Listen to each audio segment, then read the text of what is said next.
വിജയ്. പ്രിയപ്പെട്ടവരെ, ഖത്തറിലെ ആക്രമണത്തിന് പിന്നാലെ താറുമാറായിരിക്കുകയാണ് നമ്മുടെ വ്യോമഗതാഗതം. മലയാളികൾ ഉൾപ്പെടെ നിരവധി ആളുകൾ വിമാനത്താവളങ്ങളിൽ കുടുങ്ങിയിട്ടുണ്ട്. കൊച്ചിയിൽ നിന്ന് 17 വിമാനങ്ങളാണ് ഇന്നിപ്പോൾ റദ്ദാക്കിയിരിക്കുന്നത്. നമുക്ക് യാത്രക്കാരുടെ പ്രതികരണങ്ങളൊന്ന് കേട്ടുവരാം. ഞാൻ മസ്കത്തിലേക്ക് പോകണ്ടേ, ഇതുവരെ ഒന്നും വിവരം കിട്ടിയിട്ടില്ല. പക്ഷേ ഞങ്ങൾ മറ്റേ ഒമാൻ എയർലൈൻസ് റെഗുലർ സർവീസ് ഉണ്ടെന്ന് പറഞ്ഞത് ഉണ്ട്. റെഗുലറായിട്ട് അവർ പോകുന്നുണ്ട്. എനിക്ക് നല്ല രാത്രിക്കലത്തെ ഫ്ലൈറ്റ് ആയിരുന്നു.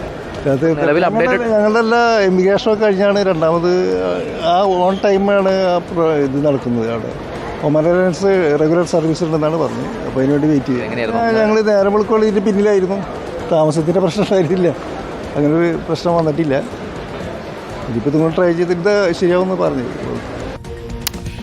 ഉംറയ്ക്ക് പോകാൻ കോയമ്പത്തൂരിൽ നിന്ന് വന്ന കൊച്ചി വിമാനത്താവളത്തിൽ കുടുങ്ങിയ 47 അംഗ സംഘത്തോടൊപ്പം ഇപ്പോൾ നമ്മുടെ പ്രതിനിധി അലി അക്ബഷയുണ്ട്. അലി അക്ബഷ, വലിയ രീതിയിൽ അവിടെ ആളുകൾ ബുദ്ധിമുട്ടുന്നുണ്ട് എന്നാണ് മനസ്സിലാക്കുന്നത്. പല ആളുകളും അപ്രതീക്ഷിതമായി ഈ വിമാനത്താവളത്തിൽ എത്തുമ്പോഴാണ് വിമാനങ്ങൾ റദ്ദാക്കിയതായിട്ട് അറിയുന്നത്. ഒരുപാട് ബുദ്ധിമുട്ടുണ്ടായി എന്ന് തോന്നുന്നു. പലർക്കും ഇനി തീയതി മാറ്റിവെച്ചാൽ പോലും അത് ബുദ്ധിമുട്ടുണ്ടാക്കും. കാര്യം ഇവരുടെയൊക്കെ മറ്റു യാത്രകളും മറ്റു ജോലികളുമൊക്കെ ഈ സമയങ്ങളിൽ ക്രമീകരിച്ചിരുന്നതും ആവാനുള്ള സാധ്യതയുണ്ട് അല്ലേ അലി? എന്താണ് ആ യാത്രക്കാർ പറയുന്നത് പൊതുവേ? അരുൺകുമാർ, തീർച്ചയായും വലിയ രീതിയിലുള്ള ബുദ്ധിമുട്ടാണ് യാത്രക്കാർ ഈ സംഭവവുമായി ബന്ധപ്പെട്ട് നേരിട്ടത്. കാരണം പല ആളുകളും എയർപോർട്ടിലേക്ക് എത്തിയ ശേഷമാണ് ഇത്തരത്തിൽ വിമാനം ക്യാൻസലായി എന്ന വിവരം അറിയുന്നത്. എന്തുകൊണ്ട് ഈ വിവരം ലഭിച്ചില്ല എന്ന വിവരം എയർപോർട്ട് അതോറിറ്റിയോട് ചോദിക്കുമ്പോൾ അവർ പലരും ഈ ഏജൻസികൾ മുഖാന്തരം ബുക്ക് ചെയ്ത് വന്ന ആളുകളാണ്. അതുകൊണ്ട് തന്നെ എയർപോർട്ട് അതോറിറ്റി കൃത്യമായി ഈ ഏജൻസികൾക്ക് വിവരം നൽകിയിട്ടുണ്ട് എന്നാണ് പറയുന്നത്. പക്ഷേ പല ഏജൻസികളും കൃത്യമായി വിവരം ബുക്ക് ചെയ്ത ആളുകൾക്ക് കൊടുത്തിട്ടില്ല എന്നുള്ളതാണ്. ഇവിടെ ഒരു 47 അംഗ സംഘം അവർ കോയമ്പത്തൂരിൽ നിന്ന് വന്നതാണ്, ഉംറയ്ക്ക് പോകാൻ വേണ്ടി വന്നതാണ്. ഇங்கே எப்போ ரீச் ஆனது? சார் வணக்கம் சார், என் பேர் ஜலாலுதீன். நாங்கள் அல் அரஃபா ட்ராவல்ஸ்லேருந்து வந்திருக்கிறோம். நேற்று கோயம்புத்தூர்லேருந்து 5 மணிக்கு ஈவினிங் புறப்பட்டோம். இங்கே 10 மணிக்கு வந்து சேர்ந்தோம் கொச்சின் ஏர்போர்ட்டு. 10 மணிக்கு எங்களுக்கு ஃப்ளைட்டு 10:30 மணிக்கு ஃப்ளைட்டு வந்து தள்ளி போட்டிருக்கு டைமிங்னு சொல்லிவிட்டு 2 மணி நேரம் தள்ளி போட்டோம். நைட்டு எங்களுக்கு டிஃபன் அரேஞ்ச் பண்ணாங்க. நீங்கள் ஏஜென்சி த்ரூ வந்ததானே? ஏஜென்சிலேருந்து இன்ஃபர்மேஷன் எதுவும் கிடைக்கலையா? அவங்களுக்கு யாருக்கும் இன்டிமேஷன் ஒன்றும் கொடுக்கல, இன்ஃபர்மேஷன் இல்லை.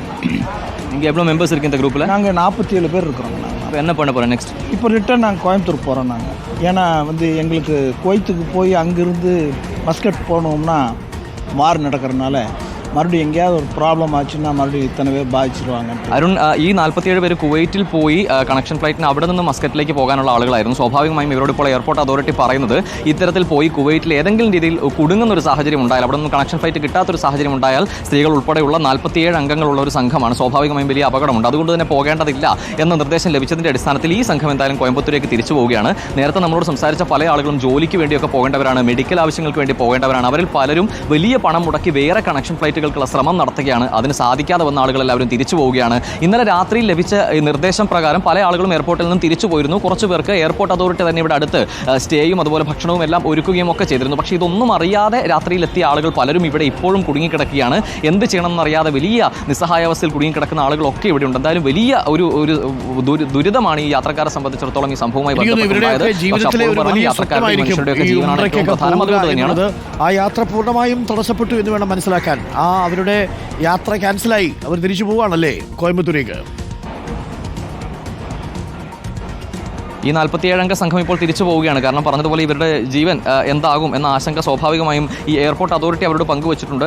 കുവൈറ്റിൽ പോയി ലോക്കായാൽ അവിടെ നിന്ന് മസ്കറ്റിലേക്ക് പോകാൻ സാധിക്കാതെ വന്നാൽ പിന്നെ എന്ത് ചെയ്യും എന്നൊരു വലിയ ആശങ്കയുണ്ട്. അതുകൊണ്ട് ഈ 47 പേരും തിരിച്ചു പോവുകയാണ്. നമ്മൾ നേരത്തെ പറഞ്ഞതുപോലെ ജോലിയുടെ ആവശ്യമായി ജീവിതത്തിലെ സ്വപ്നവുമായി ഒക്കെ യാത്ര പോകാൻ നിന്ന ഒരുപാട് ആളുകൾ ഉണ്ടായിരുന്നു. അവരൊക്കെ നേരത്തെ നമ്മളോട് സംസാരിക്കുമ്പോൾ മൈക്കിന് മുന്നിൽ പ്രതികരിക്കാൻ ഒരു ത്രാണിയില്ല മനുഷ്യരെ സംബന്ധിച്ചിടത്തോളം എന്നുള്ളതാണ്. എന്ത് ചെയ്യുമെന്നറിയാതെ ഇനി കൂടുതൽ പണം മുടക്കി മറ്റ് ടിക്കറ്റ് നോക്കാൻ പോലും മാർഗ്ഗമില്ലാത്ത യുവാക്കളൊക്കെ ഉണ്ടായിരുന്നു. അവരൊക്കെ വലിയ ആശങ്കയിലാണ്, വലിയ പ്രതിസന്ധിയിലാണ്. പക്ഷെ അപ്പോഴും ഇവരുടെയൊക്കെ ജീവൻ സുരക്ഷയാണ് ഏറ്റവും പ്രധാനം. അതുകൊണ്ട് തന്നെയാണ് ഈ നിലയിലുള്ള നിർദ്ദേശം എയർപോർട്ട് അതോറിറ്റിയുടെ ഭാഗത്തു നിന്നും ലഭിക്കുന്നതും. പക്ഷേ ഒരു പ്രശ്നം പറ്റിയത് എയർപോർട്ട് അതോറിറ്റി കൃത്യമായ നിർദ്ദേശം നൽകിയിട്ടും ഈ ഫ്ലൈറ്റൊക്കെ ഡിലേ ആണെന്ന വിവരം ഏജൻസികൾ ഈ ബുക്ക് ചെയ്ത മനുഷ്യരെ അറിയിച്ചിട്ടില്ല എന്നുള്ളതാണ്. പലയിടത്തും ഏജൻസികൾക്കാണ് ഈ സംഭവവുമായി ബന്ധപ്പെട്ട് വീഴ്ച പറ്റിയിരിക്കുന്നതും. എന്തായാലും ഒരുപാട് മനുഷ്യർ ഇവിടെ ഉണ്ടായിരുന്നു. ഒരുപാട് പേര് തിരിച്ചുപോയി. യൂറോപ്യൻ രാജ്യങ്ങളിലേക്കൊക്കെ പോകേണ്ട ആളുകളെല്ലാം പോയി കഴിഞ്ഞു. പക്ഷേ ഈ പറഞ്ഞതുപോലെ UAE-യിലേക്ക്, പ്രധാനമായും ദുബൈയിലേക്കും മസ്കറ്റിലേക്കും ഒക്കെ പോകേണ്ട ആളുകളാണ് ഈ നിലയിൽ എന്ത് ചെയ്യണമെന്നറിയാതെ ഇവിടെ കുടുങ്ങിക്കിടക്കുന്നത്. അരുൺ, ഓക്കെ. ഓക്കെ, അത് എയർപോർട്ട് അതോറിറ്റി ഓഫ് ഇന്ത്യ അത്തരം നിർദ്ദേശങ്ങൾ നൽകണമല്ലോ. സ്വാഭാവികമായും അവരവിടെ പോയി കുവൈറ്റിൽ പോയി കുടുങ്ങിയാൽ സ്ത്രീകളടക്കമുള്ളവരാണ്, തിരികെ എന്ത് ചെയ്യും എന്നുള്ളതൊരു പ്രധാനപ്പെട്ട ചോദ്യവുമാണ്. പക്ഷേ അതേസമയം